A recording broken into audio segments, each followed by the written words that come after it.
सर्वप्रथम मी सगळ्या जनतेचे आभार मानेल, जे गेली म्हणजे बाबासाहेब दादांच्या काळापासून जवळजवळ एक 42 वर्षापासून हा सरोडकर गट जसा सरोडकरांचा आहे तसाच तो शाबूत ठेवला.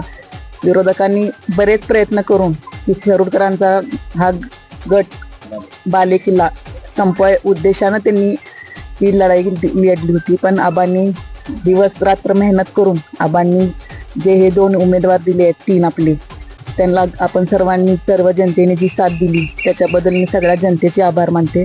आणि हे तिन्ही उमेदवार आबांचे आपल्या सगळ्यांचेच म्हणजे आपल्या मतात तुम्हाला असंही वाटणार नाही की कुठंतरी आपण हे आपले उमेदवार चुकीचे आहेत. ते नक्कीच तुम्हाला सगळ्यांना सहकार्य करतील याची मी तुम्हाला ही देते. आणि